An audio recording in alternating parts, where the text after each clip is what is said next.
Over 700 international students from India became the victims of immigration fraud and are now on the verge of being deported from Canada. Stay tuned as we will share recent developments on this case. Hello and welcome to My Consultant, your weekly updates of Canadian immigration news.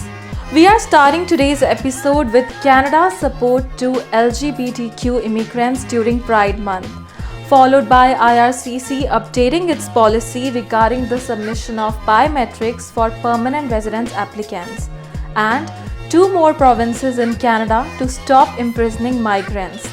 Next, I will share recent developments in the international students fraud case, and Tashina will discuss the expansion of francophone mobility program. This episode of My Consultant is brought to you by Scotiabank.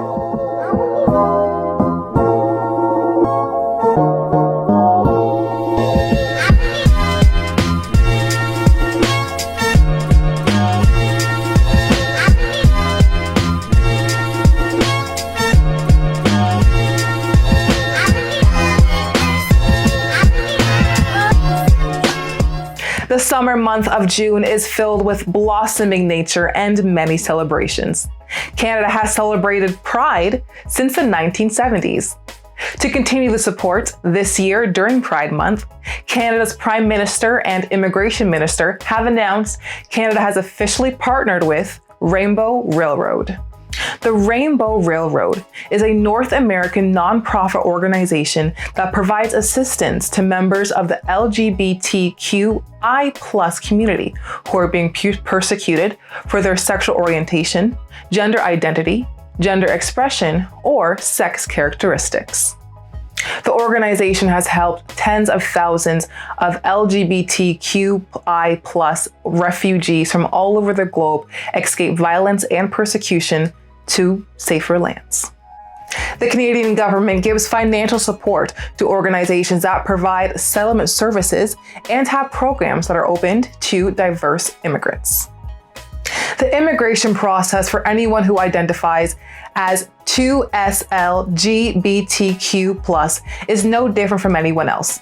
If your gender identity changes or is different from what is on your IRCC application, you can apply to have it changed on your permanent resident card, your work permit, study visa, or citizenship certificate. No supporting documents are required. All Canadian permanent residence applicants must now submit their biometrics. Canada has recently updated its policy regarding the submission of biometrics for permanent residence applicants. Earlier, a temporary policy was introduced during the COVID, in which applicants who have already submitted their biometrics in the last 10 years for any immigration applications were exempted from submitting their biometrics. As of June 14 this year, anyone applying for permanent residency application must submit their biometrics, regardless of if they have previously submitted their biometrics for any temporary residence permit.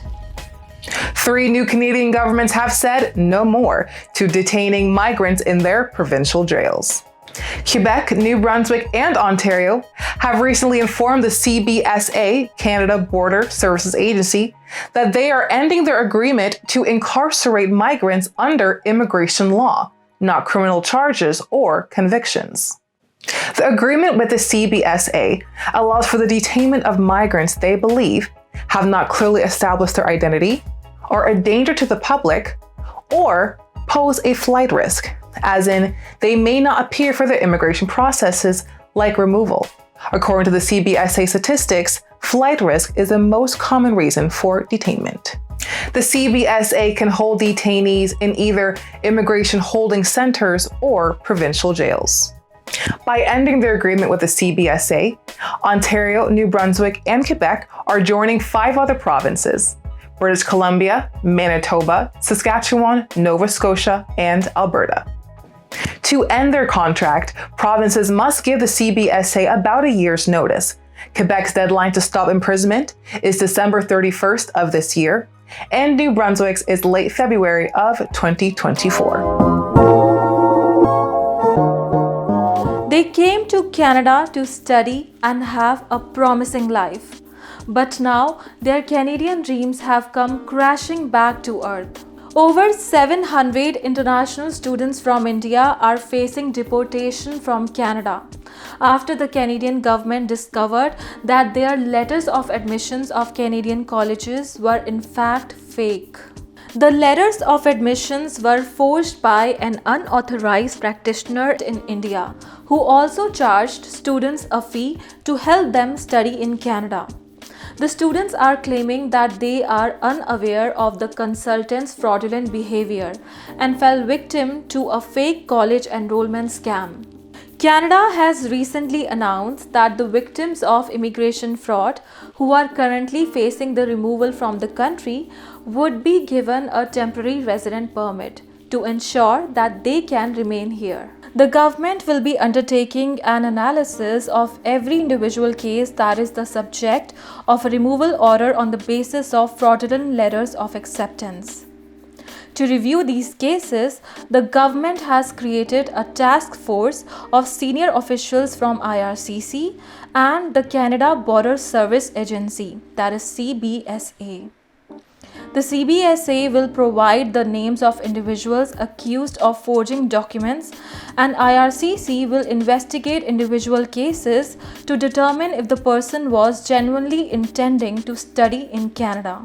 Immigration Minister Sean Fraser says that the Government of Canada's focus is on identifying those who are responsible for the fraudulent activity and not penalizing those who may have been the victims of fraud.